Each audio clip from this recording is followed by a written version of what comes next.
Bien, ya estamos de regreso y como les anunciaba, hoy vamos a hablar sobre el caso de Melissa Alfaro, que luego de más de 30 años por fin ve una parte de la justicia concretarse al señalar al autor inmediato de su asesinato. Ruth Melissa Alfaro era periodista, estudiante de periodismo, que a su corta edad había alcanzado el puesto de jefa de información de la revista Cambio, un medio que era sumamente crítico del gobierno de Alberto Fujimori, del régimen de Alberto Fujimori, y que, como ya se ha comprobado muchos años después en la Comisión de la Verdad y la Reconciliación, denunciaba lo que fueron abusos de poder, violaciones a los derechos humanos que se perpetraron también desde el Estado. Denunciaba violencia del Estado. Dentro de la estrategia que asumió Alberto Fujimori para la lucha contra el terrorismo que azotaba regiones en el Perú, se cometieron injusticias contra personas inocentes y esto se documentó mucho tiempo después. Cambio era una de las revistas que recibía desde diversas partes del país este tipo de denuncias y Melissa trabajaba con mucha ilusión, además mucho talento, para esta revista que se había vuelto tan problemática para Fujimori como para su asesor, Vladimiro Montesinos.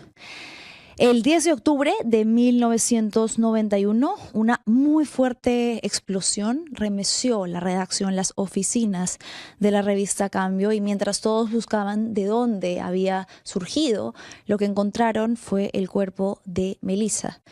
A Melissa había abierto un sobre que originalmente estaba dirigido a Carlos Arroyo, quien era el director de la revista y que fue víctima de este sobre que contenía explosivos, que además de la detonación y los daños, acabaron inmediatamente con su vida. Vamos a hablar brevemente ahora con Igor, quien es el hermano de Melissa, que para entonces era muy joven para comprender quizás todo lo que pasaba y luego, pues, junto a su familia ha liderado toda esta lucha. Antes de ahondar en la entrevista, vamos brevemente con la franja electoral. Ya estamos de regreso y me acompaña Igor Alfaro. Igor, muchas gracias por estar aquí. Manuela, muchas gracias a ustedes por invitarme.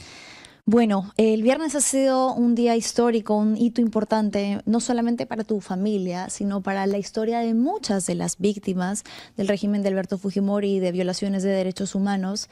Después de una muy larga lucha, ver un pequeño esbozo quizás de justicia para contarle a la audiencia, pues se logró una sentencia, se condenó a Vladimir Montesinos a 20 años como autor del delito de homicidio en contra de Melissa Alfaro. Sí, efectivamente, ha sido un día muy importante para mi familia. Como tú lo mencionabas muy bien, al principio fue muy agridulce porque absolvieron al actor material, que es el capitán Víctor Pena Sandoval, quien es presuntamente el encargado de elaborar los sobres bomba. Pero después sabemos que el haber condenado a Vladimiro Montesinos como parte del Estado y representante del Estado en ese momento a 20 años ha sido una condena muy importante para nosotros. Es un alivio inicial, ¿no? Pero también sabemos que es muy importante para el país porque se ha demostrado nuevamente, digamos, que el Estado cometía crímenes sistemáticamente. Y eso es muy importante porque durante muchos años se ha venido esbozando precisamente la idea de que los crímenes que se cometieron, sobre todo durante el gobierno de Alberto Fujimori, fueron excesos, ¿no? O como lo dijo el mismo procurador, que era la defensa el Ministerio de Defensa en el juicio, que a lo mejor se cometieron actos de euforia, ¿no? Utilizando ese término. Euforia. Euforia, exactamente, directamente. Asesinar personas ahora es euforia. Exactamente. Entonces, es mucho el discurso que también utiliza el fujimorismo, los políticos y muchos de estos congresistas que ahora han aprobado leyes pro crimen, la ley de amnistía. Entonces, este fallo es muy importante porque de nuevo demuestra que el Estado no cometía actos de euforia, que eran crímenes, ¿no?, sistemáticos, actos de terrorismo de Estado, ¿no? Por lo tanto, sí es muy importante para nosotros, pero también es muy importante para el país. El juicio además se ha desarrollado de una manera sumamente lenta, ¿no? Ha tenido muchas fases en las que se ha archivado, ustedes han pedido reapertura. Originalmente, además, habían más implicados. De hecho, inicialmente, el mismo Alberto Fujimori, Vladimiro Montesinos, el general del ejército Julio Salazar y el agente de inteligencia, quien vendría a ser el autor que ha sido absuelto, ya nos vas a contar Sí. tú, Víctor Penas. Sí, y también estuvo el jefe del comando conjunto, que era Pedro Villanueva del Campo. Como te comentaba, al haber sancionado tanto a Montesinos como o sea, si ellos hubieran estado vivos, también hubieran sido condenados. Claro. ¿No?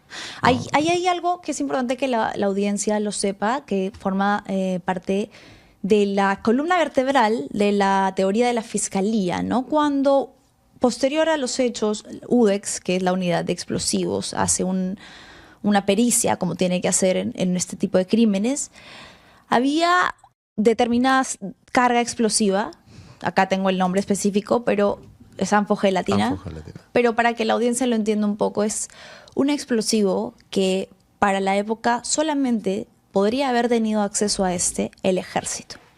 Era sofisticado, digamos. Era una tecnología muy avanzada para 1991, ¿no? Digamos que los grupos subversivos no contaban con esa tecnología en ese momento. Y efectivamente, ¿no? Se determinó ya en posteriores investigaciones que el ejército, el servicio de inteligencia del ejército operaba con esta tecnología, ¿no? Y esto, gracias a que años después, bueno, te voy a preguntar un poco por la cronología, pero gracias a que también se conoció cómo manejaban sus operativos, de los que había cierto registro, y que se sabía que Cambio era una revista que le resultaba sumamente incómoda, una revista de izquierda, porque además Melissa no fue la única víctima de estos intentos de atentado hacia el director, ¿no? De hecho, en este caso que tú mencionaste al inicio, que son los sobres bomba, falleció también un vecino. Sí, el señor Ruiz. Exacto. ¿No? El señor Ruiz falleció porque primero se intentó, a ver, para contextualizar un poco la época, en Cambio nosotros sabemos que ellos estaban incluso alertas porque antes en la cuadra habían enviado un sobrebomba y había alcanzado a este vecino, el señor Ruiz, que era el portero en realidad del lugar donde estaba.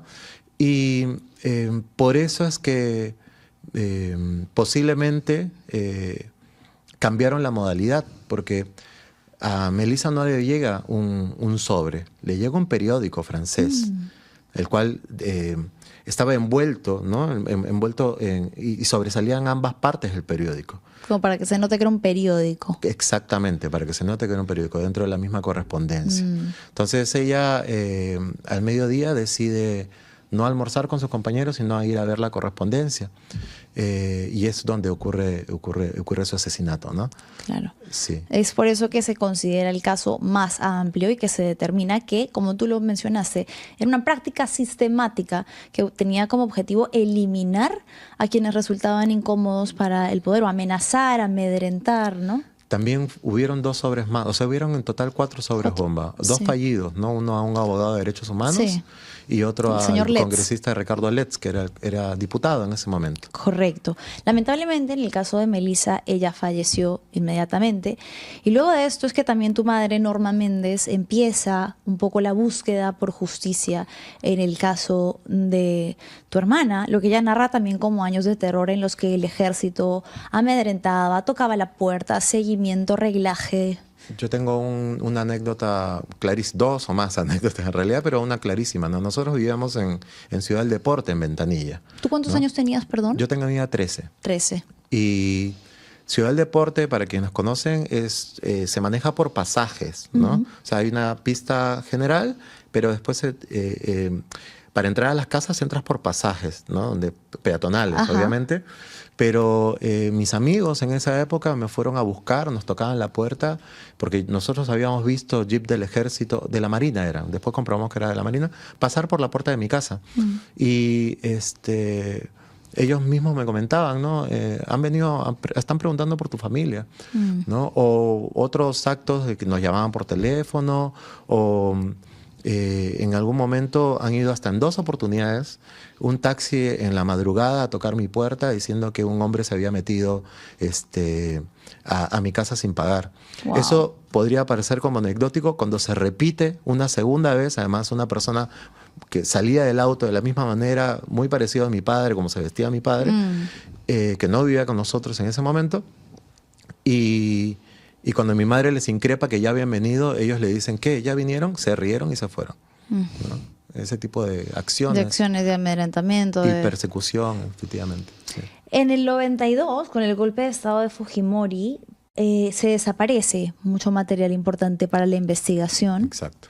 Luego, años más tarde, en el 97, se archiva el expediente ligado a algo que hoy sigue siendo un problema para el país, que son las leyes de amnistía a favor de los militares y que obstaculizan todas estas búsquedas por justicia de familiares y deudos. Cuéntame cómo es que ustedes logran, bueno, tiempo después de post caída de Fujimori, que se reabra y lo que fue esta lucha para tu madre, para tu familia, ¿no? Para la señora Norma. Sí, mira, en el 91 se abrió una comisión en la Cámara de Diputados para investigar este hecho. Y obviamente con el golpe de Estado, ¿no?, de Fujimori, cuando cierra las cámaras, ¿no?, se disuelve obviamente toda esta investigación. Sí. También interviene el Semanario Cambio y desaparecen todas las pruebas materiales, ¿no? Luego, posteriormente, se ha ido reconstruyendo todo esto, incluso con cables desclasificados de la Embajada norteamericana, o sea, donde ellos señalan claramente, ¿no?, que el ejército había intentado cometer un atentado por sobrebomba. Incluso Víctor Pena se ha reunido con la embajada. Esto lo documenta el periodista Edmundo Cruz, ¿no? Y también están dentro de los cables, ¿no? No dice el nombre, pero confirma esta reunión. Ah, mira. Porque deseaba asilarse y él en ese momento sí, su declaración era otra. Ahora dice que es otra, pero él asume la autoría en ese momento.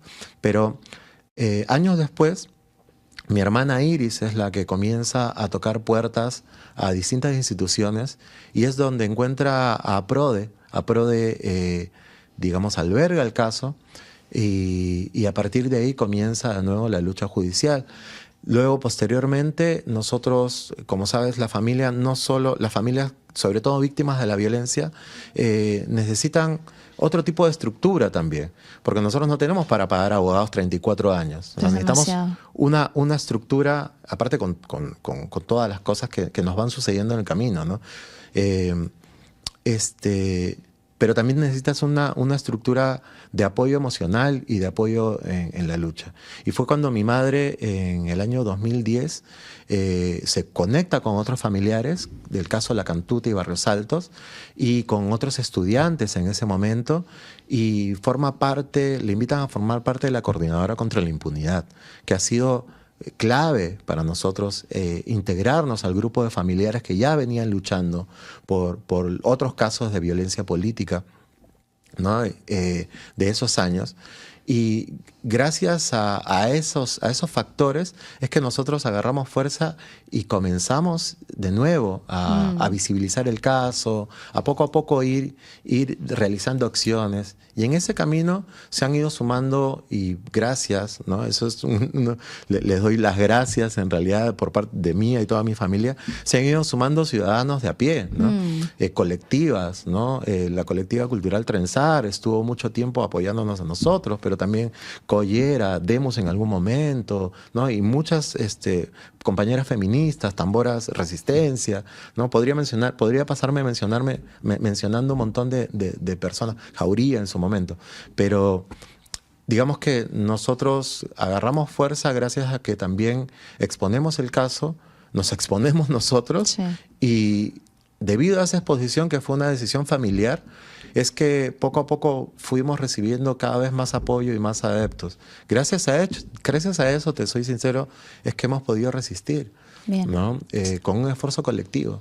Sí, también desde lo emocional, como tú dices. Igor, se nos acaba un poco el tiempo.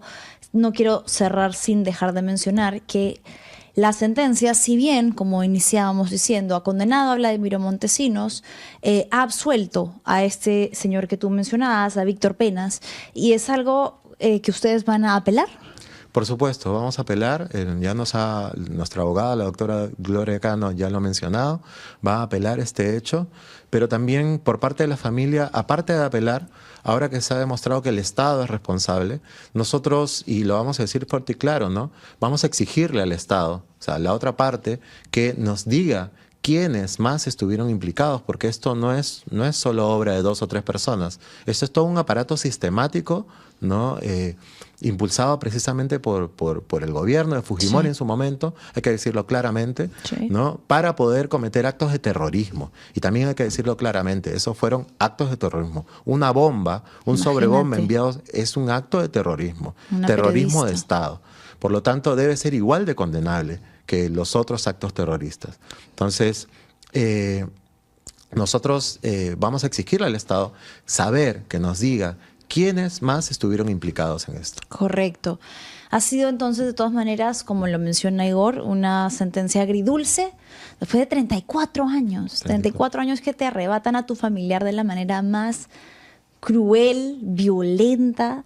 Además que sabes que el Estado está implicado y que por lo tanto tienes todo en contra, y que han resistido con muchas dificultades, pero de cierta manera pues me alegra, ¿no? Dentro de todo que se ha logrado extender toda nuestra solidaridad para tu madre también, una mujer que, pucha, a pesar de todo, siempre la hemos visto declarando y etcétera, a tu hermana Iris y a ti, Igor, y a Melissa, ¿no? A la memoria de Melissa, que creo que es un acto mínimo de decencia, de reparación de un Estado que fue quien la asesinó, ¿no?